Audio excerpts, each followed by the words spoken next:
dar la bienvenida a este nutrido grupo de participantes. Soy Victoriano, el vicepresidente de ISOC España.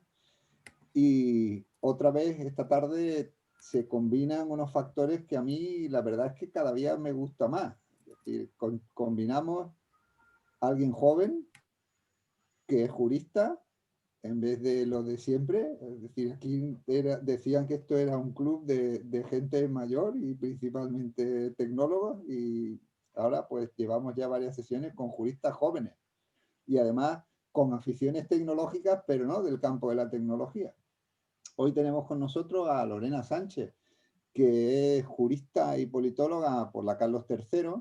Tiene un máster en Media Communications and Governance, nada menos que por la LSE, la London School of Economics. Y ahora es ya Youth Ambassador de la Internet Society, con lo cual pues nos representa en medio de la juventud. Le gusta, como a muchos de nosotros, la privacidad y la seguridad de la información, cosa que es bastante importante, y se está especializando en la intersección entre la tecnología, las ciencias sociales, las plataformas y la gobernanza. La gobernanza de Internet, algo bastante importante en estos momentos para que todo funcione adecuadamente. Investiga y colabora en la Internet Society, evidentemente, en Policracia, en Interferencias y en el Institute de Internet and Just Society. En estos momentos, además, está trabajando para la Comisión de Mercado Interior en el Parlamento Europeo. Es decir, que aunque sea muy joven, es una estrella brillante en ascenso.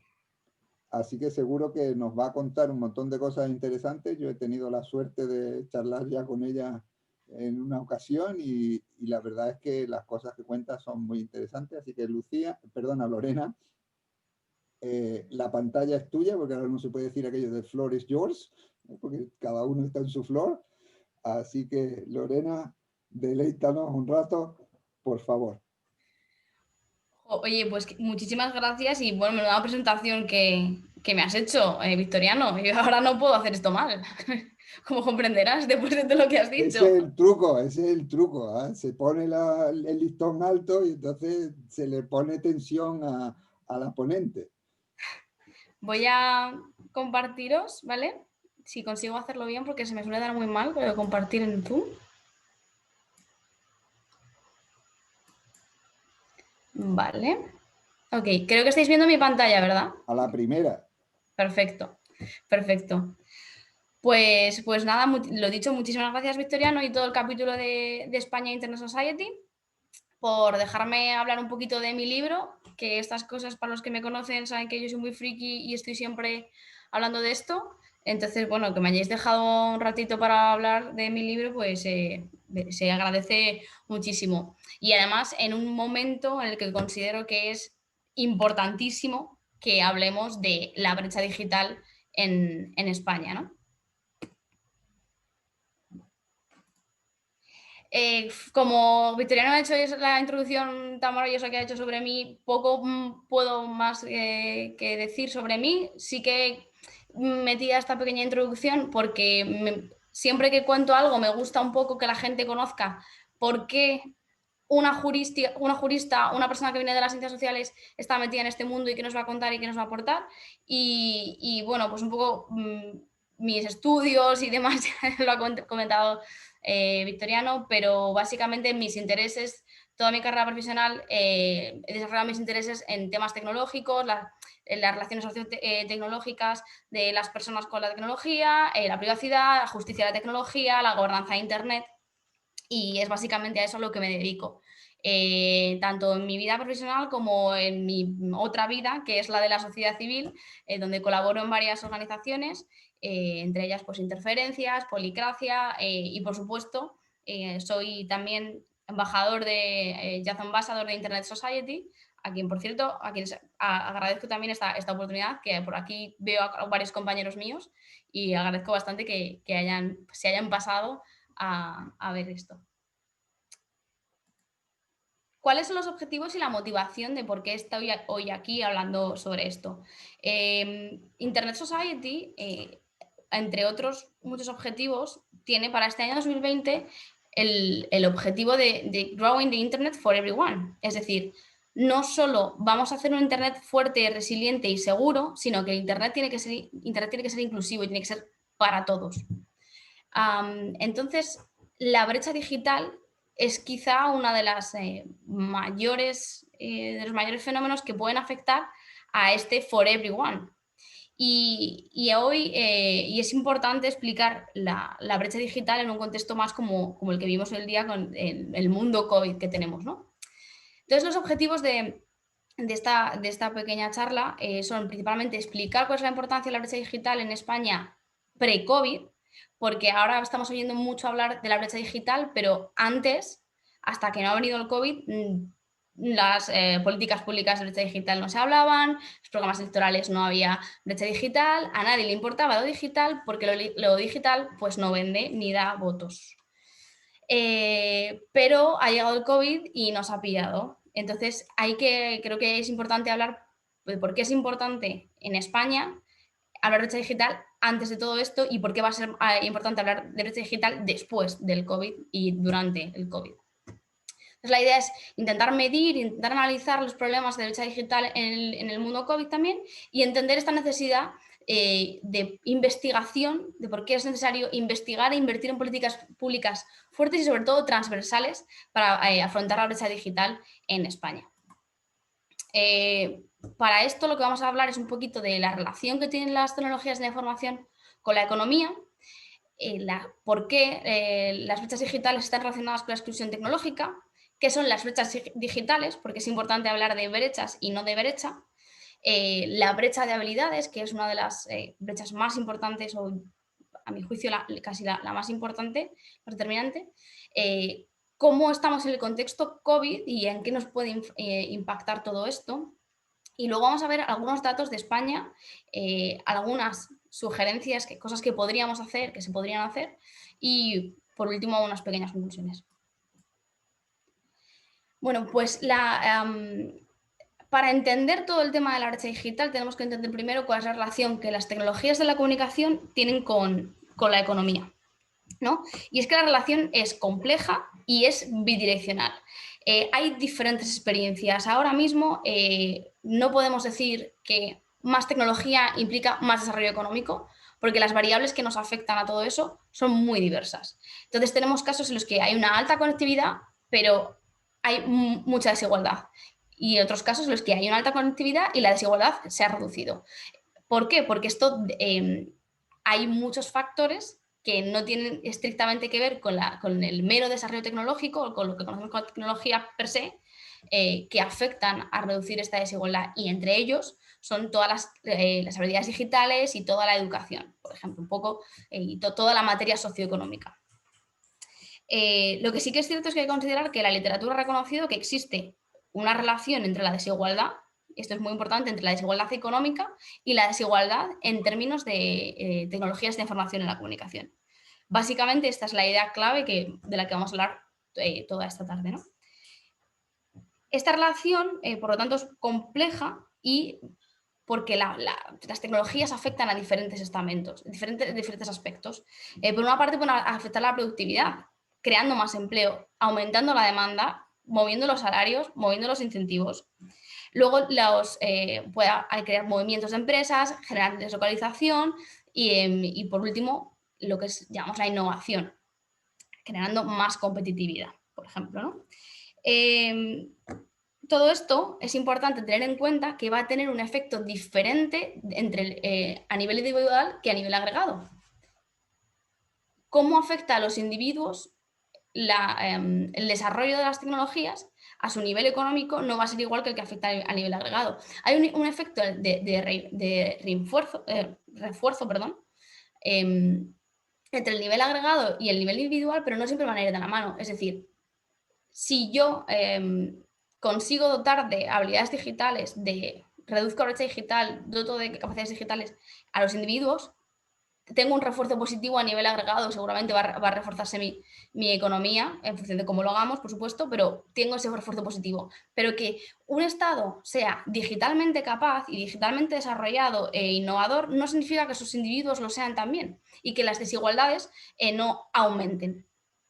Esto para mí es bastante importante tenerlo en cuenta. Por lo tanto, ¿qué papel tienen aquí las brechas digitales? Las brechas digitales y la capacidad digital que tengamos cada uno va a determinar cuál es nuestra posición en esa relación económica entre tecnologías y desigualdad. ¿Por qué? Pues, por ejemplo, las tecnologías van a afectar a la productividad, van a aumentar la demanda de trabajo, pueden hacerlo, pueden aumentar los salarios. Ahora, a mí como individuo me afectan. ¿Tengo yo la capacidad de acceder a esos nuevos trabajos? ¿Tengo yo la capacidad de, pues eso, tengo esas habilidades? ¿Me afecta? O a lo mejor por mis condiciones socioeconómicas, voy a verme perjudicado por ese aumento de la productividad a nivel global.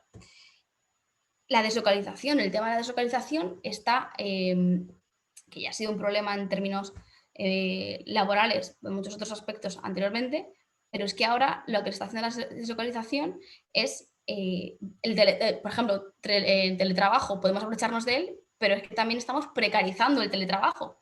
Estamos consiguiendo que haya empresas que se vayan a países con unas condiciones diferentes a pedir trabajos relacionados con la tecnología, con el desarrollo informático. Creo que todos conocemos, tenemos ejemplos en la cabeza, que te van a desarrollar una web por €1 la hora, quizá. Estamos precarizando, es posible que estamos precarizando el trabajo relacionado con la tecnología de la información al estar deslocalizándolo. Y cómo me afecta como individuo no tiene nada que ver con cómo afecte a la sociedad. Y por último, la competitividad. Por ejemplo, que un Estado sea muy competitivo no implica que yo me pueda beneficiar de esa competitividad si tengo una serie de condicionantes que me lo impiden. Es en esos condicionantes en los que va a haber que trabajar y no solo per se en la idea de la tecnología como concepto. Y por eso me interesa lo que dicen aquí tanto Bauer como Ellen Helsper. Estos dos párrafos tienen bastante que ver con esto. Por ejemplo, que dicen que las tecnologías de la comunicación tienen consecuencias en la distribución de los ingresos, pero que no pueden ser atacadas, que no pueden ser resueltas con las clásicas políticas de primera brecha y segunda brecha, sino que incluso las intervenciones más tradicionales usuales de reducir la brecha tecnológica, lo que pueden hacer es magnificar esas desigualdades en las tecnologías de la comunicación, que ya no podemos pensar en lo tradicional de brecha de acceso, tengo que poner más internet. No, lo que hay que hacer ahora es pensar en esas condiciones socioeconómicas y políticas que están afectando al desarrollo de la tecnología, al despliegue de la tecnología. Por eso también dice Helsper que reconocer la interdependencia de la desigualdad contra las relaciones con la tecnología de la información no implica o no estamos afirmando que poner más tecnología sea directamente la causa del problema o menos tecnología, que la tecnología sea la causa del problema de la desigualdad. Es más, que que realmente la desigualdad va a venirse condicionada por esas relaciones socioeconómicas y políticas que existen con la tecnología de la información. Todo esto es imprescindible ligarlo al concepto de exclusión tecnológica. Cuando hablamos de exclusión tecnológica, lo que venimos a referir es a cómo el estar fuera de la tecnología va a hacer que se nos excluya del sistema económico directamente. No ser capaces de intervenir con la tecnología va a hacer que no podamos intervenir en el sistema económico, productivo, social, político. Es interesante la distinción que hacen Van Dijk y Van Deursen aquí sobre los diferentes tipos de exclusión del sistema, porque por una parte dicen nos estamos excluyendo del sistema económico, que por supuesto asociados a mayor salario, mayores capacidades, mayor percepción para entrar en ciertos puestos. Pero luego es muy interesante también porque dice que es que se presume, que la literatura ha reconocido, que se presume que cuando uno tiene capacidades digitales va a ser más productivo, entonces va a poder llegar a mayores salarios. Por otra parte, se excluye del sistema político, se nos excluye de informar, de deliberar, de participar, de comunicarnos con otros, aunque es muy importante aquí tener en cuenta que las tecnologías no van a resolver la participación política. La desafección no la resuelven las tecnologías, pero lo que sí que van a hacer es dar nuevas puertas de participación política a aquellos que ya están interesados en política. Por lo tanto, si tú no eres digitalmente capaz o no tienes capacidades digitales, Y si estás interesado en política, a ti se te está cerrando una puerta al contribuir con ese sistema político. Por otra parte, el sistema social, pues relacionarnos en comunidad, construir capital social, participación cívica, que es fundamental. Se nos está excluyendo del sistema cultural porque no podemos acceder a muchísimo tipo de cultura diferente, y del sistema institucional. Entonces, si por una parte, si no usamos las tecnologías de información, se nos excluye de todos estos sistemas, pero por otra parte... Para mí, en realidad, a tener el doctor, por favor. Sí, pero ahora queríamos ver. Hemos ido a la consultoria de abajo pensando que ya está. Por favor, ¿podrían cerrar los micrófonos? Gracias. Perdón, que no sabía si continuar o no. Entonces, si a esto le sumamos que también está ligado, que cuando, o sea, vuelvo a empezar la frase, si al no usar tecnología se nos excluye el sistema económico, pero al tener desigualdad económica también se nos va a excluir se va a contribuir a la desigualdad en tecnologías de la información y comunicación, tenemos una pescadilla que se muerde la cola y un sistema que se está reforzando continuamente en desigualdad. Y por lo tanto, tenemos que hablar de las brechas digitales y cómo las brechas son lo que van a afectar a esta relación que tenemos entre el desarrollo económico y tecnológico, ¿no? Generalmente la literatura lo que ha hecho, aunque es reconocer 3 brechas digitales. Siempre solemos oír, o medios de comunicación, políticos, siempre hablan de la brecha digital como un concepto único, pero hay que olvidarse de la brecha, de esa idea de que solo hay una brecha, de que acceder a Internet es lo más maravilloso del mundo, porque la brecha digital ahora es muy amplia, muy diversa y muy estructural. La literatura reconoce estas 3 brechas digitales, la de acceso, la de habilidades y la de resultado, que además tienen unos... que se retroalimentan entre ellas, o que tienen dependencias entre ellas, mejor dicho. Por una parte, la brecha de acceso es la que conocemos de poder acceder a Internet, tener una conexión de calidad y poder acceder a dispositivos. Sí que hay la literatura ha reconocido que aquí hay una gran dependencia, hay una gran relación con la economía personal y la brecha de acceso. Es decir, que la brecha de acceso depende en gran parte del desarrollo económico individual. Pero la brecha de habilidades y la brecha de resultados son más complejas de explicar. Ya no dependen tanto de la economía, es algo que vamos a ver luego también con los datos. No depende tanto de la economía, sino como de otros factores más sociales y estructurales que también tienen cierta relación con la economía, como son los estudios. Básicamente, los estudios formales, la educación formal, tiene un gran impacto en las brechas de habilidades de la tecnología. Es decir, estas diferencias que hay entre el uso de la tecnología que le podemos dar a la tecnología, sí, perdón. Así que ya no solo estamos hablando de que tengo un dispositivo, sino de que sé usarlo de una manera eficaz y de una manera que me va a reportar algún beneficio. Y aquí vamos irremediablemente a la brecha de resultado, que es esta diferencia del resultado, del beneficio que podemos obtener para nuestro sistema económico, personal y social con el uso de la tecnología. Es decir, usar Tinder, aunque Noemí Argüelles diga que da dinero, usar Tinder no es lo mismo que usar Excel avanzado, ¿no? Entonces, esas capacidades van a determinar mucho de qué manera nosotros vamos a poder obtener un resultado que nos permita desarrollarnos como personas, o sea, desarrollar nuestra autonomía personal, nuestra vida y prosperar económicamente y en el sistema económico-social. Estas brechas, al final, lo que dan lugar es a otras brechas interseccionales, como pueden ser la de género o la del eje urbano-rural o la de accesibilidad. Sí que es verdad que oímos mucho la brecha de urbano-rural, pero la brecha urbano-rural no es más que la brecha de acceso per se.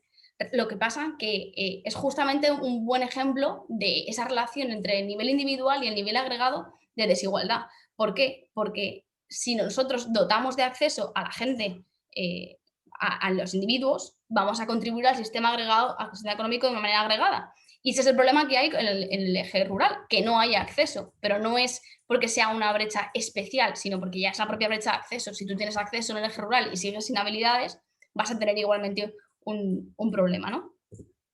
Luego la brecha de género también es bastante comentada. Por aquí he dejado un dato, por ejemplo, de que solo el 32% de las empresas tienen mujeres especialistas en TIC, que me parece un dato relevante. Este dato es del primer trimestre de 2020 de España, por cierto.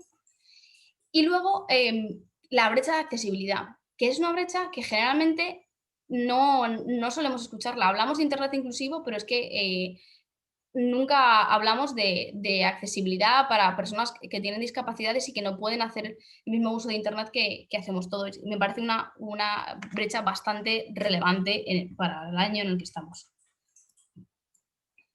Por lo tanto, ya no hablamos solo de acceso como algo relevante. El acceso, bueno, iba a decir una cosa que no la voy a decir porque la voy a reformular. El acceso lo damos por sentado nosotros, eso es verdad. Nosotros en España hay menos problemas de acceso, pero sigue siendo un problema importante, desde luego. Lo que pasa es que al centrarme en el caso local de España, me parece mucho más relevante la brecha de habilidades, que es la que nosotros estamos quizá sufriendo más, aunque también vamos a ver que tenemos problemas de acceso. ¿Por qué? Porque al final esta brecha de habilidades va a ser la bisagra entre la brecha de acceso y la de los resultados.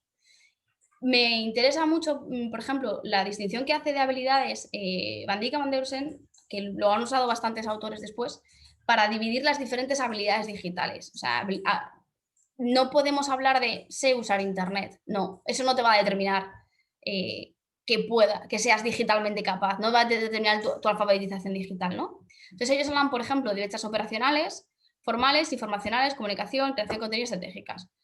Las operacionales hacen referencia a ser capaz de reconocer el entorno en el que estás, de saber desenvolverte en Internet, o sea, entender dónde estás. Las formales hacen referencia a poder moverte y si, por ejemplo, abrir un navegador, pero sabiendo que tú quieres abrir un navegador, no porque he pinchado aquí de casualidad, ¿no? Luego las informacionales de comunicación me parecen muy interesantes porque hacen referencia a la capacidad que tenemos de adquirir la información que nosotros queremos, de la manera que nosotros queremos y de comunicarnos con los demás sabiendo entendernos. Me parecen fundamentales hoy en día en el que estamos hablando tanto de desinformación y de fake news. A mí me parece que quizás si invirtiéramos un poquito más en paliar esta brecha digital, en paliar las habilidades digitales, tendríamos que no estaríamos pensando tanto en legislar el contenido de Internet, atentar contra la libertad de expresión. Quizás sería mucho más interesante centrarnos en este tipo de habilidades que al final son las que van a hacer que una persona sea capaz de entender un contenido, de sacar información relevante y veraz y que sea útil para su desarrollo personal. Luego hablamos de creación de contenido, referente a, pues, a multimedia, vídeo, imágenes, etcétera, y estratégicas, que hacen relación, se refieren a poder establecerte un objetivo como persona en Internet y llevarlo a cabo. Y ser completamente competente para hacer lo que quieras en Internet, por así decirlo. Una cosa fundamental que tenemos que tener en cuenta sobre las brechas digitales es que se ha estudiado que la mayoría de ellas no se aprenden, mayoritariamente no se aprenden de manera formal. No se suelen aprender en el colegio. La manera de desarrollar las capacidades digitales es en entornos no formales, familia, amigos, mucho autoaprendizaje, mucho cacharrear. Claro, esto es fundamental porque aquí sí que hay un punto socioeconómico crucial. Y es que si tú estás en una familia que no tiene acceso a Internet, no tiene ingresos, tus padres no tienen estudios, no saben utilizar un ordenador, es muy difícil que se desarrolle esa estructura informal por la que tú sientas curiosidad de cacharrear delante de un ordenador y de poder desarrollar tus habilidades.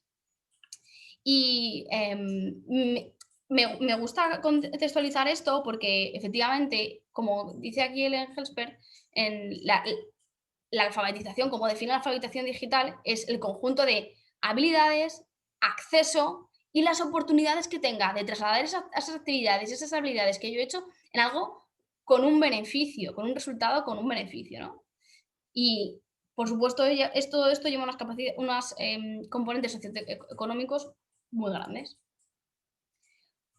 Por lo tanto, recapitulando estas 3 ideas, porque como se ha hablado mucho de muchas cosas, por dejar los 3 puntos clave claros, tenemos desigualdad de las TIC y la desigualdad económica se está reforzando continuamente. Estar excluido de las TIC incluye estar excluido del sistema productivo y las brechas digitales se determinan por condiciones socioeconómicas individuales preexistentes en el individuo. Y ahora, pues, ¿qué está pasando en España? Nos preguntaremos. ¿Por qué digo yo que es importante haber hablado de brecha digital antes del COVID? Pues bien, tenemos aquí algunos datos del Instituto Nacional de Estadística de este pasado 2019 que hacen referencia a la cobertura que tenemos en las redes de cobertura. Es interesante porque la encuesta del Instituto Nacional de Estadística es bastante tramposa, me vais a permitir la expresión, porque si veis aquí dice ADSL, cable o fibra o wifi público. Me parece que meter en el mismo saco wifi público y fibra óptica es un trecho. Entonces, claro, te dice que todo el territorio español tiene al menos un 75% de conectividad.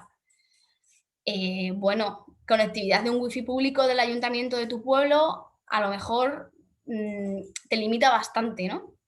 Para hacer ciertas cosas. Entonces nos hemos ido a la Secretaría de Estado de Telecomunicaciones, que son estos 2 mapitas que hay a la derecha, donde la cosa pinta un poco diferente. Tenemos territorios en los que no hay, no llegan a 100 megas en más de, o sea, que solo tienen 100 megas un 20%, un 30% del territorio, un 40%, un 50%.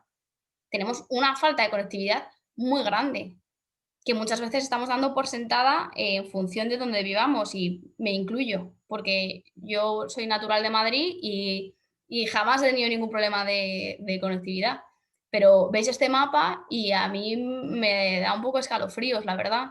Pensar que en provincias como Lugo, bueno, pues no, hay un 60% de la gente que no tiene una cobertura de 100 megas.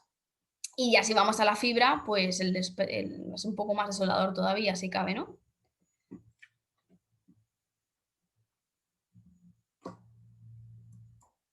Luego, por otra parte, que he querido un poco apuntar el acceso en respecto a si tenemos dispositivos, ¿no?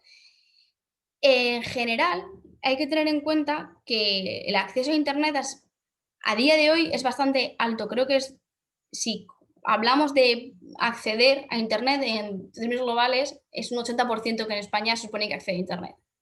Pero si esto lo empezamos a ver a nivel desagregado por ingresos, por ejemplo, hay datos que dan bastante que pensar. Estamos hablando de que hay un 40% de las familias con ingresos inferiores a 900 euros al mes que no tiene ordenador. Un 20% de las familias con menos de ingresos inferiores a 900 euros al mes que no tienen conexión a Internet, por ejemplo. Y que hay un 18% de familias monoparentales que no tienen ningún tipo de ordenador. Estos datos, creo, a mi juicio, que son bastante preocupantes y vienen a reafirmar un poco lo que en España parece que tenemos indicios para pensar que se confirma un poco la literatura en España, que la brecha de acceso y está bastante relacionada con la economía. De hecho, este gráfico me parecía súper interesante porque habla del acceso a Internet en general, durante 10 años, ahora mismo desagregado por estudios. Como he dicho, creo que ahora mismo el dato global a nivel nacional de personas que acceden a Internet es del 90%. Pero en 2009, estamos aquí en 2009, espero que se vea bien, ¿vale?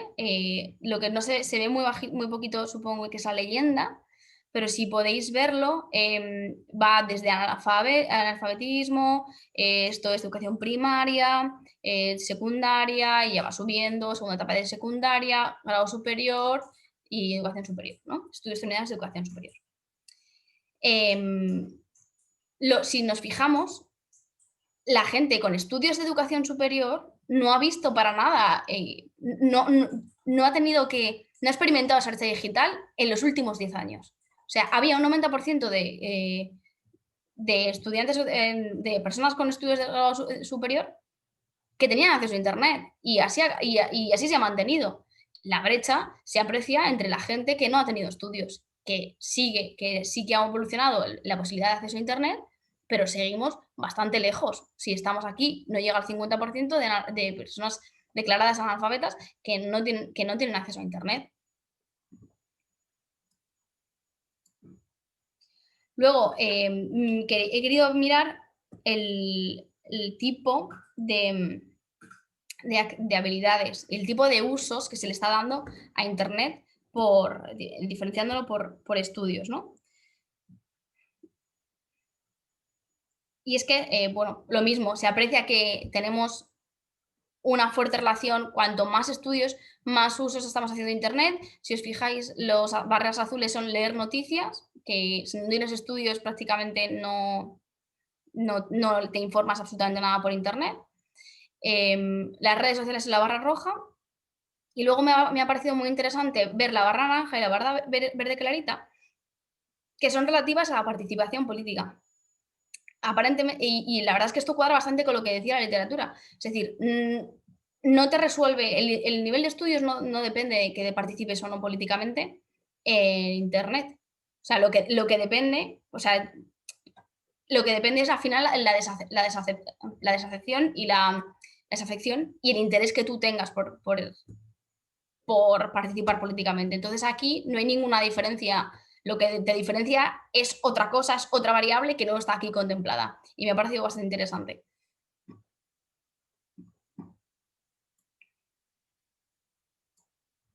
Luego, yendo a habilidades un poquito más avanzadas, también por estudios, ha habido aquí algunos datos también que me parecen bastante relevantes. Bueno, vemos la tendencia a que cuanto más estudios, más habilidades tienes o más usos más avanzados tienes, pero si nos fijamos, hay casi un 40% de gente con estudios universitarios que no sabe usar una hoja de cálculo de Excel. Un 60% de gente con bachiller que no sabe hacer una presentación. Y luego solo un 6% de la población sabe programar, independientemente del nivel de estudios. Solo un 6% sabe programar. Entonces, a mí esto me parece bastante importante, porque al final ya estamos hablando de habilidades que van a tener un alto impacto en tu consecución profesional. Estamos hablando de que hay gente que no sabe usar un PowerPoint o no sabe usar un procesador de texto. Y a día de hoy, prácticamente casi cualquier trabajo te va a requerir al menos de eso. Y seguramente usar esas habilidades te va a hacer que, no que prosperes, pero que puedas mejorar tu trabajo. O sea, se me ocurren muchísimas aplicaciones de la tecnología en el sector primario. Y estoy segura de que hay mucha gente que se dedica al sector primario que no tiene estudios, que ni se plantea utilizar la tecnología porque no tiene acceso a ella. Luego, el tema de la programación también me parece escalofriante, que un 6% de los encuestados sepa programar, pero sí que cuadra bastante con lo que decía la literatura, es que estas habilidades se adquieren en sitios no formales, ¿no? Por estructuras sociales, por amigos, por blogs. Entonces, aquí el condicionante económico va a ser fundamental, un poco el que puedas acceder a todo eso. Pues bien, ¿cómo afecta todo esto? ¿Por qué es todo esto importante? Bueno, como todos sabemos, no hace falta que os lo diga, estamos en el mundo COVID y todo se ha pasado al mundo digital. Todo es digital ahora mismo. Pero tenemos unos serios problemas estructurales, económicos y sociales relacionados con la brecha digital que son de antes. Pero estamos hablando de que todos los niños ahora tienen que ir al colegio por Internet.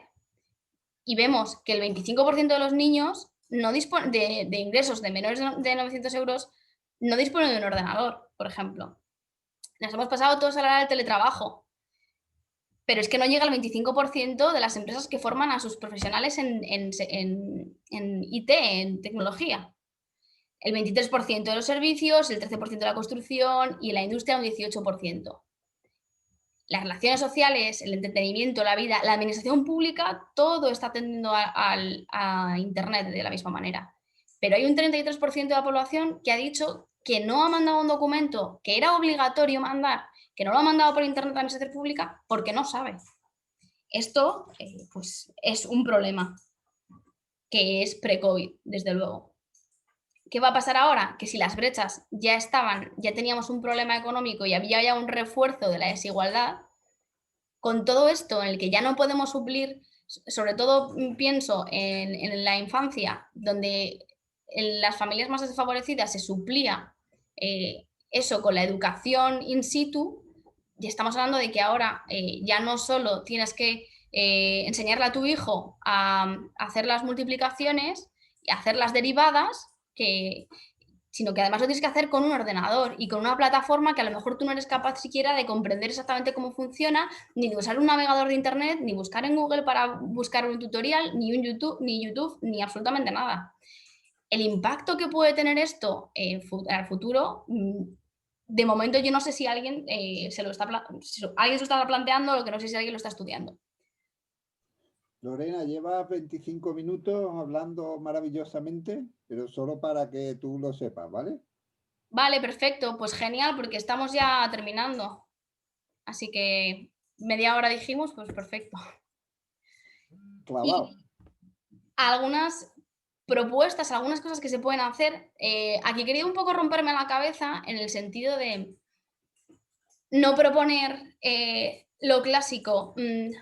O sea, no he querido ni plantearme el dotar de dispositivos a la gente, porque es que no es lo que afecta, ya no es lo primordial, y es un poco la línea de todo esto que venimos hablando. Y he querido un poco romperme la cabeza para intentar de otras maneras dar algunas propuestas con un impacto más social y económico, ¿no? Lo que dicen en la literatura también es que el propio diseño de las interfaces, de las aplicaciones, de la tecnología, mejorar el diseño va a poder perfectamente incluir a más gente. Invertir en UX no es solo para hacer una aplicación más eficiente, más bonita y tal. Es para que sea puede ser para que sea más inclusiva. Puede ser para que sea más fácil para la persona. Hacer modelos más responsive de aplicaciones en el sentido, o sea, para que sean más adaptables a los teléfonos y las tablets, es crucial, porque hay mucha gente, que de hecho lo teníamos por aquí en el dato, móvil tiene todo el mundo, lo que no tiene todo el mundo es ordenador. Si tú consigues que tu aplicación sea responsive y sea intuitiva y sea fácil y sea sencilla, a lo mejor vas a conseguir incluir a más gente en tu aplicación y vas a conseguir una mayor apertura, ¿no? La utilización de estándares que promuevan la inclusión en el desarrollo de aplicaciones e interfaces web me parece fundamental. O sea, de hecho existen algunas normas ISO que podrían aplicarse, y yo no sé si alguien que me corrija, por favor, pero no conozco a nadie que utilice la ISO para el desarrollo. Luego también la mejora del contenido.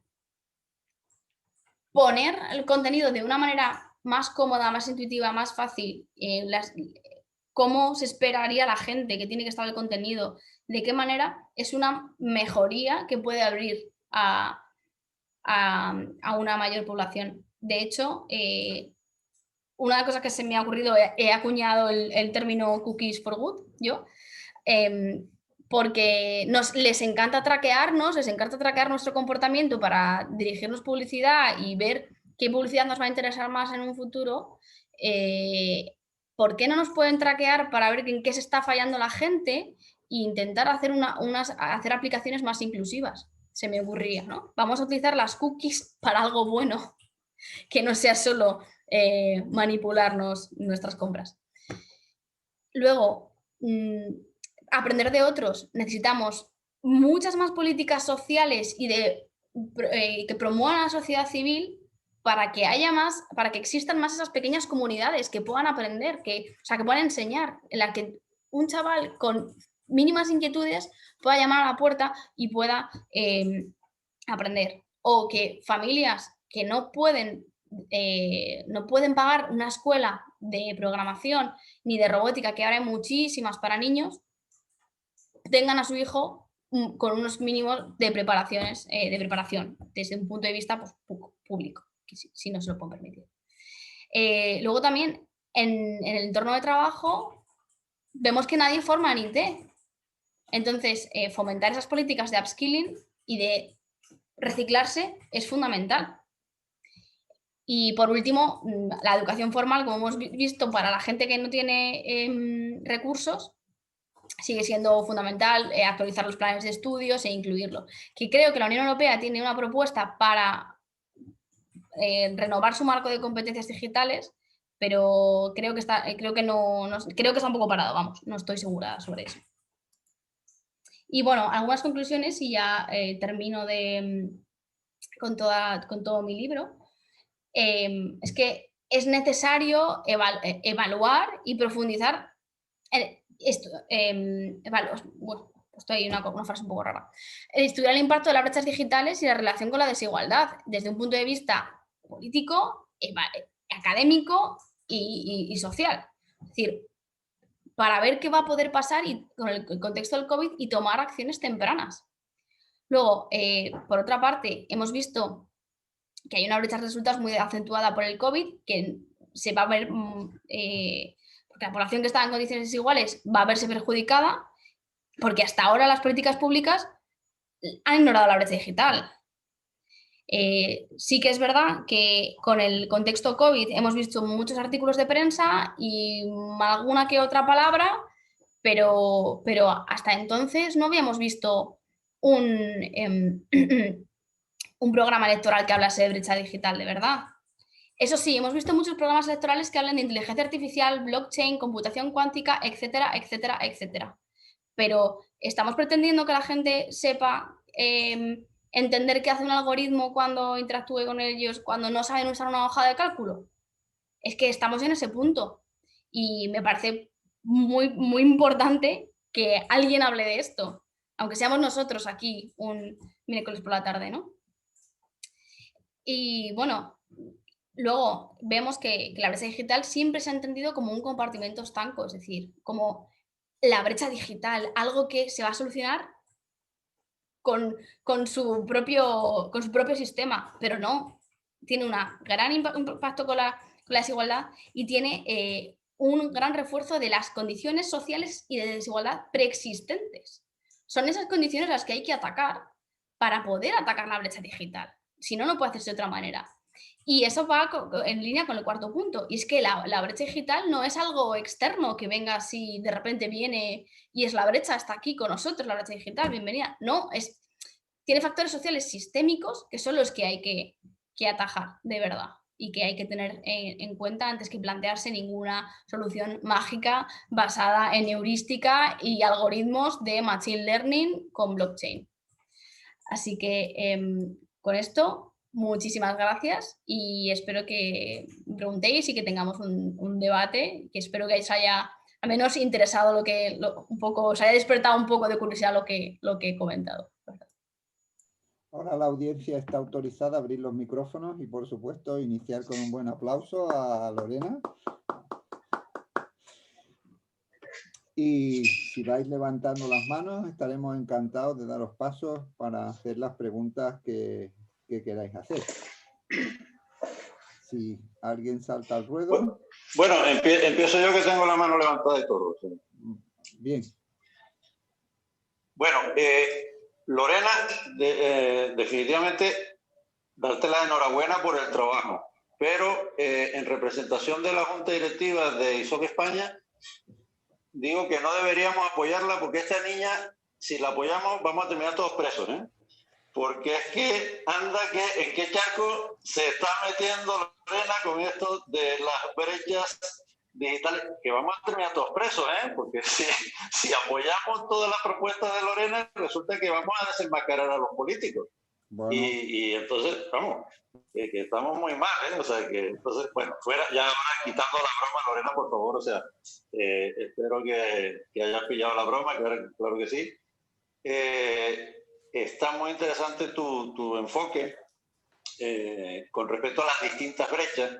Es verdad que los políticos solamente hablan de la brecha de acceso, y yo supongo que las estadísticas que ya tú sabes que están decoradas y condimentadas, pues desde el momento en que tengas un móvil y tengas un WhatsApp, pues seguramente ya estás conectado a Internet, ¿no? Y entonces ya formas parte de la estadística de que en España pues tenemos una conectividad fabulosa y de las mejores de Europa y tal, y todo eso que ya sabemos. Entonces, es interesante ese drill down, como dicen los americanos, que hiciste con respecto a buscar distintas estadísticas para ver qué es lo que pasa, ¿no? Y bueno, realmente poco más, tendría algunas cosas que comentarte, pero para no liarla y que participe mucha más gente, pues decirte que no, me ha parecido estupendo y que tiene mucho fondo el trabajo. Nosotros como Internet Society siempre tendremos que dejar claro que la Internet como el canal de comunicación es una cosa, y el enfoque que tú estás dando justamente hacia las TICs es donde está el problema. O sea, el problema no está en la Internet, y eso ha quedado ampliamente demostrado. El problema está en las tecnologías de información y comunicación, y en que no tenemos esas habilidades. O sea, los ciudadanos, específicamente el caso de España, que es el que tú estás trabajando, pues no tenemos esas habilidades. Por eso España es un país de sector servicios, y por eso llegó el COVID y nos barrió completamente, y seguramente nuestra posición en los países va a caer de ser de los países más avanzados del mundo vamos a pasar de la mitad para abajo, ¿no? Pero bueno, esta es una conclusión que yo saco así muy alegremente sin haber visto ninguna estadística, ¿no? Pues nada más, oye, enhorabuena y estupendo el trabajo que estás haciendo, ¿no? Pues tenemos en la cola varias personas. Marina fue la primera en levantar la mano, así que Marina Serrat, te toca. Bueno, en primer lugar, Lorena, enhorabuena por la presentación, o sea, me ha parecido muy interesante. En segundo lugar, me ha encantado la referencia a Paquita Salas que has hecho, como gran fan de la serie y de los Javis que soy. O sea, me ha venido muy bien para enlazarlo con algo que yo ya estaba dando vueltas de hace un tiempo. Y es porque Paquita Salas representa una señora de cierta edad, y en aquel momento, mientras habla con Noemí Argüelles, pues se están introduciendo en el mundo de las redes sociales. O sea, y esto a mí me da a pensar en también la brecha digital que hay, sobre todo con gente de cierta edad. Y yo esto lo estoy notando, yo soy profesora asistente en la Universidad de Maastricht, y lo estoy notando sobre todo con profesores de cierta edad que ahora que estamos dando las clases online, casualmente son los que están experimentando mayores problemas con los programas que utilizamos para grabar los vídeos y subirlos. Se lían con el programa de grabar, tienen que grabarlo con otro, lo suben mal, y entonces esto hace mella a la calidad que los alumnos están recibiendo también. Y yo creo que en parte pensamos que, bueno, son profesores que tal vez les queda 1 o 2 años para jubilarse, no vale la pena invertir en que estas personas mayores aprendan, porque ya no van a producir nada más para la sociedad, porque ya se jubilan. Y yo creo que también aquí hay un error de conceptualización de la sociedad, porque estas personas mayores, tal vez, aunque jubiladas, podrían transmitir sus conocimientos de forma mucho mejor por otras vías, o incluso ellos mismos poder conectarse a Internet y poder gozar de otras herramientas, porque aquí hay una brecha digital, sobre todo no tanto en la conectividad, sino en las habilidades, que es algo que me ha parecido muy interesante, en la brecha digital de las habilidades, de saber cómo funcionan determinados programas, incluso hasta llegar al máximo de nivel de programar. Pero estas personas mayores, o sea, siguen siendo personas, aunque se jubilen, y tal vez para poder tener mayores oportunidades en lo que les queda en la edad dorada de vida, pues poder tener estas habilidades les permitiría terminar de gozar, e incluso poder transmitir su experiencia o conocimientos de vida de forma mucho mejor hacia generaciones más jóvenes que se mueven sobre todo o casi exclusivamente por Internet. O sea, simplemente era una reflexión y si tú sabes si hay algún interés, alguna política pública, alguna historia para precisamente acortar este tipo de brecha digital, o si más bien es al contrario, que se sigue pasando y no hay ningún tipo de interés para que personas de determinada edad puedan acceder y mejorar sus habilidades. O sea, es simplemente esto. Pues sí, la verdad es que tienes mucha razón. Es un ejemplo que la verdad que nunca había tenido en cuenta. Y bueno, que me parece que liga muchísimo con Novo PS, te diré. O sea, tiene todo el sentido. O sea, que es un poco, y me permitís la licencia, lo que le pasa a Paquita Salas es eso. Es que ella está muy desactualizada y necesita aprender. No hay mail. ¿Qué mail? Pues es que ese es el problema, porque no sabemos mirar el buzón de spam, ¿no? Entonces, pero luego tenemos la contrapartida, y ahí quiero medir un poco el tema, que es que todos los servicios nos están obligando a utilizar las tecnologías y no sabemos utilizar las tecnologías. Que eso sería para debatirlo, no me quiero meter ahí, pero sería para debatirlo en otra tarde. Pero tienes toda la razón. O sea, estas personas que tú dices, efectivamente ya tienen su posición y es probable que no vayan a verse mejoradas en términos económicos o su posición social no vaya a cambiar. Pero lo que sí que va a cambiar es su posición, su autonomía personal. Es decir, al final las tecnologías también te dan autonomía personal. Y efectivamente se pueden ver muy fuera, por mucho que seguramente muchos dirán, a mí la internet no me interesa. Oye, sí, porque tu conocimiento, como dices, se puede transmitir, podemos hacer muchísimas cosas con ello y tu edad dorada puede verla sustancialmente mejorada con el uso de la tecnología. Pero ya por el propio concepto de autonomía personal y bienestar, que al final que las tecnologías también te dan eso. Así que estoy completamente de acuerdo contigo.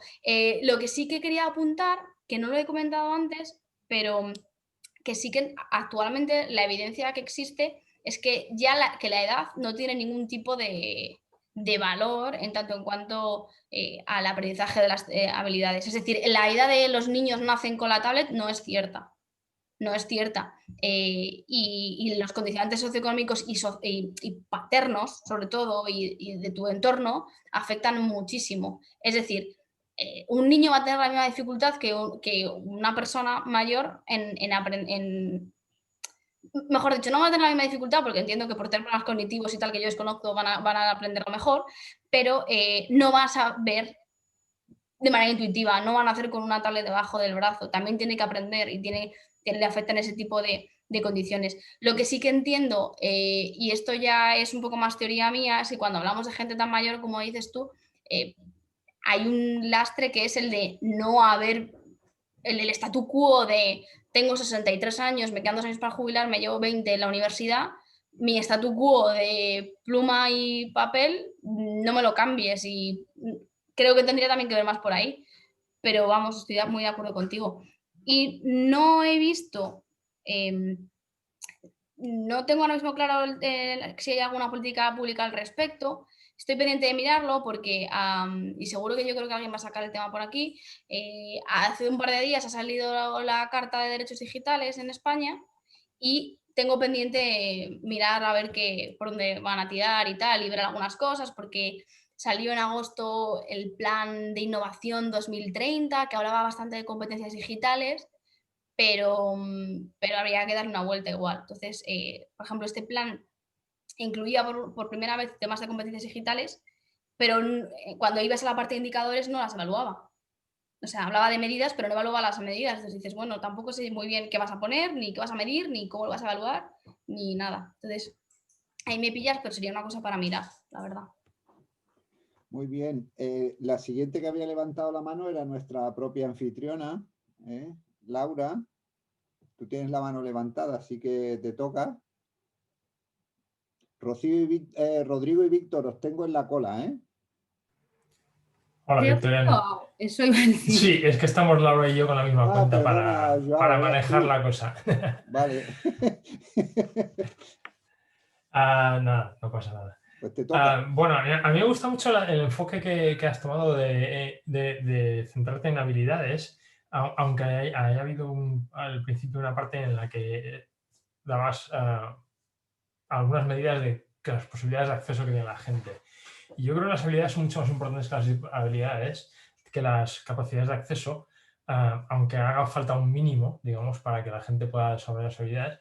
Porque el problema que tengo con los programas que he visto hasta ahora de gente de Internet y tal, es que lo único que se hace es subvencionar, financiar de alguna manera a los proveedores de acceso, pero nunca se ve el resultado final en la gente, que sería lo que importa, ¿no? Que al final son siempre los mismos que se acaban repartiendo el pastel, mejorando su infraestructura, mejorando sus resultados financieros, pero con un impacto en la gente que es prácticamente despreciable, ¿no? Y ahí, por ejemplo, echo de menos, por comparación con otros países, y la infraestructura no solo de la fibra que te llega a casa, sino, por ejemplo, cosas de puntos de acceso compartido, como puede ser el caso de las bibliotecas públicas en Estados Unidos, ¿no? Donde a la gente que no tiene los medios ahora mismo se les facilita el poder usar las aplicaciones, el acceder a los datos, el enviar ciertos documentos a través de esa vía, ¿no? Y aquí es una red digamos, de acceso público, de soporte a la gente que no existe y que yo echo sistemáticamente en falsa. Me da igual que la centralita que llega a mi pueblo sea capaz de darme acceso a una fibra si no es una cosa que no me la vaya a permitir, poder permitir, ¿sabes? En ese caso prefiero que el ayuntamiento ponga un aula y me dé acceso con la wifi pública del ayuntamiento, que es una cosa de la que sí voy a poder sacar partido, que no que me vendan una quimera que sigue estando fuera de mi alcance, por mucho que la tecnología haya llegado cerca de mí, ¿no? También es verdad que hay una distinción muy importante de lo que has dicho tú entre lo que es que un país, digamos, esté digitalizado y la gente, la población de ese país lo esté. Un caso, por ejemplo, Estonia. Estonia es un país que a nivel estatal se ha volcado a dar servicios online, pero ha sido más como factor para atraer empresas del exterior y cobrar un porcentaje de impuestos de que esas empresas establecen, que en dar servicio real a su sociedad, ¿no? Entonces, que eso también es una distinción que es importante tener en cuenta. Y luego una cosa que te quería preguntar es el factor edad. Vale, hay gente que se ve ya en el crepúsculo de su actividad profesional y que lo que quiere es que le dejen en paz. Pero hay otra gente por ejemplo, que no puede acceder porque no sabe leer. Hasta has hecho referencia ahí en algunas medidas al porcentaje de población analfabeta que todavía tenemos, por ejemplo, en España, ¿no? Y si alguna de esas curvas que hemos visto evolucionar en el acceso, lo que está reflejando es que la población analfabeta es mayormente mayor ahora, porque no pudieron aprender en su día, y que de cara a la política lo van a ver como un problema que se va a solucionar por sí mismo, porque esta gente va a ir desapareciendo por el final de la curva, ¿no? Y que entonces es una población que nunca va a estar contemplada por los políticos porque lo que mejor quiere un político es un problema que se soluciona por sí mismo, ¿no? Y entonces los dejamos fuera de la posibilidad de darles lo que tú has dicho al final, la capacidad de transmitir su experiencia vital a otras generaciones nuevas, ¿no? Porque nadie les va a contemplar. Nada más, me ha interesado mucho. Ya te contactaré porque, como sabes, en España se ha constituido el Consejo Consultivo para la Transición Digital. Nos han invitado a ISOC y a lo mejor si no estás ya metida ahí, que probablemente lo estés, me gustaría ver cómo podríamos engancharte para nuestra futura contribución allí. Yo encantada. No estoy porque ahí suelen llamar a gente importante y entonces a mí no me llaman, pero encantada de colaborar en todo lo del, vamos, en todo el capítulo. Ya estoy hablando con Victoriano y con todo el equipo un par de semanas, y yo estoy, vamos, 100% con el capítulo. Sobre lo que has dicho, es que no te puedo poner ni una coma, porque es que suscribo 100% tus palabras. Lo único, me pregunto dos cosas, y es por qué no se ha hablado, o sea, porque como bien has dicho tú, es mucho mejor dar acceso o de la manera que sea para la gente, no para las operadoras, que al final son las que se reparten el pastel. Yo lo único que me pregunto, y quizá tenga la respuesta, pero no me la quiera creer yo misma, es por qué nunca se habla a nivel político en serio de esto, porque jamás ha aparecido en la agenda política y solo aparece la curva del hype de Garner. Es algo que a mí, y esto es una opinión completamente personal, me fascina, no lo entiendo, es objeto de mis conversaciones muy a menudo, porque jamás se habla de esto. Y uno de los problemas, que como bien dices tú, el tema de la alfabetización, es verdad que no lo tengo por edades, tendría que sacarlo, estoy completamente segura como que seguramente sea gente más mayor, es lo más obvio, ¿no?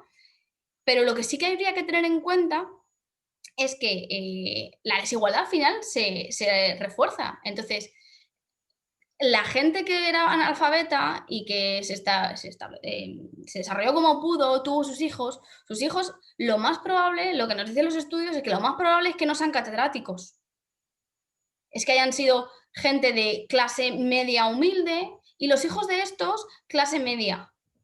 Entonces, al final, se va reforzando esta desigualdad y seguir sin ningún tipo de medida que ataque las variables sistémicas de la brecha digital, lo que va a hacer es que sigamos con el largo plazo de desigualdad que se refuerza. No sé si me estoy explicando. Entonces, estoy de acuerdo que pues, no van a centrarse en la alfabetización digital de gente, de gente mayor de 70 años. Estoy segura de que no lo va a comprar ningún político. Pero lo que se ha derivado de ahí sigue persistente hoy. Y seguimos viendo, y es que además los datos, yo cuando estaba con las estadísticas, la verdad es que estaba bastante impactada porque vivía un poco en mi burbuja de dedicarme a la seguridad de la información y a la privacidad, en la que, vamos, o sea, impensable no tener internet, impensable no saber, no sé, o sea, vivía en ese sesgo. Y cuando yo he visto que hay un 40% de familias que no tienen un ordenador, y que esto no se hable, o sea, me parece bastante impactante. Entonces, bueno, ahí cierro porque si no me voy a seguir. ¿Sí, no? Yo veo que aquí cada vez hay más peligro que vengan a detenernos, probablemente del Ministerio de la Verdad o de algún sitio de estos. Como me veo obligado a irme, entonces le voy a pasar el testigo del control de la moderación a Laura, y no sin antes pues dejarle paso a Rodrigo Alexandre, que tenía la mano levantada, era el siguiente en la cola, ¿vale? Y despedirme de vosotros y darle las gracias a Lorena. Seguiremos en contacto, ¿vale? Pero hoy no me puedo quedar más rato. Mañana me toca a mí estar en directo en la tele y tengo todavía que preparar unas cosas. Gracias, Víctor. Muchas gracias por la participación y muchas gracias, Lorena. Seguiremos hablando. Gracias. Rodrigo, bueno, adelante. Buenas tardes a todos. Primero que nada me presento, soy Rodrigo Alexandre de Uruguay. Y bueno, enhorabuena a Lorena, y déjenme decirles que Lorena ha sido una excelente compañera durante este proceso de Youth IGF Ambassadors. Y bueno, es un placer estar aquí acompañando en su proyecto. Y bueno, creo que me parece que sí, que tenés que seguir trabajando un montón. Eso de desenmascarar políticos me parece una excelente idea. Así que, como dicen en Galicia, con el tema de los políticos, me llaman por no sé, tenemos que dir que chove, así que hay que seguir trabajando en ello. Eso de ver el Wi-Fi público con otras variables me parece cuanto menos desleal, así que bueno, a seguir trabajando. Y bueno, consultarte respecto a eso, me llama mucho la atención las diferencias que existen en las diferentes regiones autónomas, y consultarte si existe alguna política pública desde España como toda, respecto a eso, ¿no? Que es a tratar de equiparar las diferencias que existen en las diferentes regiones respecto a lo económico, a lo cultural y a lo social, por supuesto.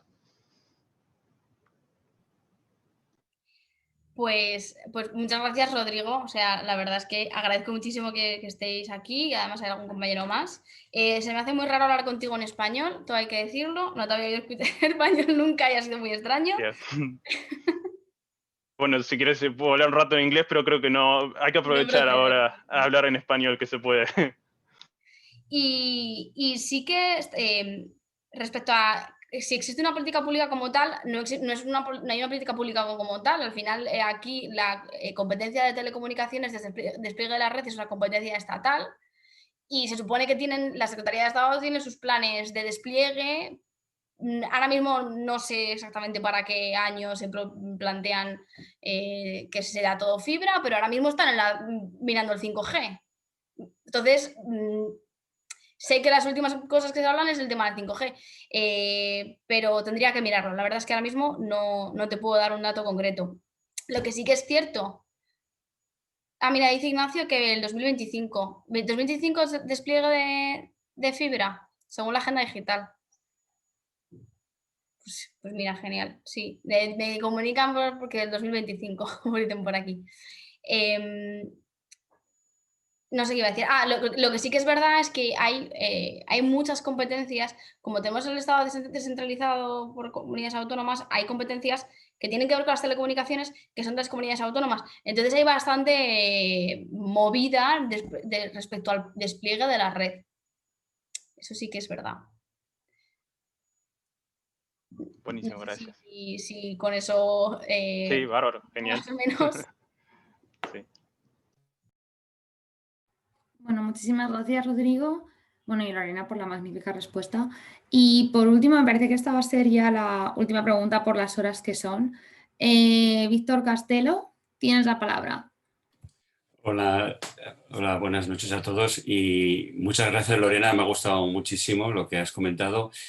Y por alusiones a Marina, lo digo por la edad mía, porque yo estoy en los 70, con lo cual, claro, yo en particular soy un poco distinto a los de mi edad, ¿no? En ese sentido, mi trayectoria pues, ha sido muy implicada, muy conectada con Internet desde que existe Internet y desde antes de que existiera Internet, ¿no? Pero bueno, lo que sí que te puedo decir es que yo soy teleco y hace ya unos cuantos años, yo creo que la cosa ha cambiado un poquito, mis compañeros de promoción pues se comunicaban por correo electrónico, entonces el típico tú a un montón de gente o con copia y tal, y les hice una lista de distribución y bueno, me decían, bueno, es que eres un genio, Víctor, me decían algunos de ellos, telecos, ¿no? Pero claro, estamos hablando de eso, de una generación que bueno, yo creo que se ha ido un poco adaptando y ahora ya tenemos un Facebook que parece que hay unos cuantos de todos los que somos, que seguimos manteniendo la comunicación. Todavía hay pocos que lo utilizan, pero bueno, quiero decir que va evolucionando. Y claro, yo me muevo en el entorno de mi edad, o sea, tengo gente de todo, contacto con gente de todas las edades, pero evidentemente en el entorno de mi edad, pues sí que se nota y yo creo que hay gente que va a ser imposible que se adapte a las nuevas circunstancias. Lo que pasa es que en los tiempos que corren, sí que es cierto que la gente se da cuenta que hay cosas que Internet es fantástico, ¿no? Bueno, la videoconferencia con la gente, con los nietos, y por supuesto cosas que puedes hacer por Internet, trámites administrativos, trabajar con la administración. Pues bueno, yo intento a la gente convencer de que utilicen clave o que utilicen certificados electrónicos y tal, y bueno, pues un poquito se va haciendo, ¿no? Pero de todas formas, aunque yo soy una persona bastante optimista en este tema de la evolución y de la brecha digital, pues me has venido a confirmar mi pesimismo, ¿no? Es decir, que bueno, pues sí que puede ser que haya gente que se adapte, la gente joven, y que se puedan ir tomando medidas para toda esa serie de habilidades que se necesitan a todos los niveles. Y no solamente el tener la fibra, porque curiosamente, bueno, corroboro lo que habéis comentado. Yo vivo en Madrid, con lo cual, bueno, pues aquí en mi casa tengo fibra, pero tengo una casita en un pueblo, pero no en un pueblo cualquiera, es un pueblo de la montaña palentina y que además mi casa está ya en el bosque, digamos, ¿no? Y entonces hay por allí un poste y hace, pues no sé si desde el año pasado, me vi que en el poste me habían puesto fibra allí. O sea, tengo la fibra que me está esperando, ¿no? Lo que pasa es que, bueno, hoy por hoy, quizá cuando vaya más tiempo allí, igual ya la cojo, ¿no? Pero bueno, que sí que han hecho el despliegue los telcos y, bueno, pues habrá que aprovecharla. Entonces, mi pregunta al final de todo esto que os he comentado es, ¿tú crees que digamos, con las políticas, con los dineros que puedan venir ahora para el tema de la promoción digital, pueden hacer que la gente joven, la gente menos joven, pues de alguna forma se enganchen y cojan esa serie de habilidades que tú has marcado, que evidentemente no es simplemente chatear, vamos, a utilizar WhatsApp, sino un poquito más allá. No, ya no digo llegar a la programación, pero un poquito más allá, ¿no? ¿Qué opinas? Pues es que la verdad es que no lo tengo claro, porque esto es una opinión completamente personal. Viendo la tendencia de políticas públicas que molan y que quedan guays, no, lo de paliar la brecha de habilidades no lo estoy viendo yo últimamente. No sé si alguien tiene otra percepción más interna, o sea, tampoco es que yo me informo sobre estos temas, pero que tampoco es que tenga yo conocimiento ahora de todas las políticas públicas que vienen de la Secretaría de Estado de Telecomunicaciones, pero sí que es cierto que la agenda digital sí que hablaba de alfabetización y hablaba del plan digital para 2030, creo que era, hablaba de digitalización, hablaba de la alfabetización, pero no sé hasta qué punto se va a materializar eso. A mí, llámame pesimista, ahora mismo me cuesta creerlo.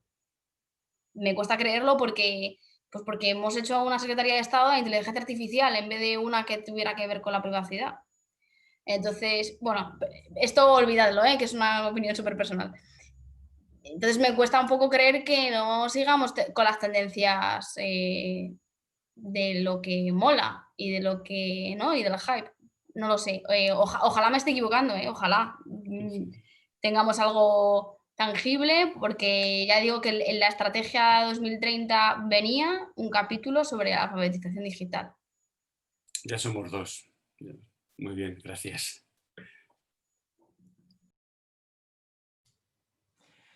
Muy bien, pues yo otra vez, pero esta ocasión solo para clausurar la reunión. Muchísimas gracias, Lorena, por haber estado aquí compartiendo las ideas que desplegas en tu libro y tus ideas personales. Espero que todo el mundo le haya sido útil. Y nada más, deciros que tenemos una lista de correo que ahí es un sitio perfectamente válido para seguir con el debate. No, tiene poco uso, pero le podríamos dar más si quisiéramos. Y ya te engancharé, digamos, para seguir. A los demás, bueno, agradeceros que hayáis estado ahí y también deciros que sigáis participando a través de la lista y los que no seáis socios, haceros, contribuid con vuestras ideas, vuestras preguntas y vamos a seguir. Muchísimas gracias a todos. Muchísimas gracias. Hasta luego.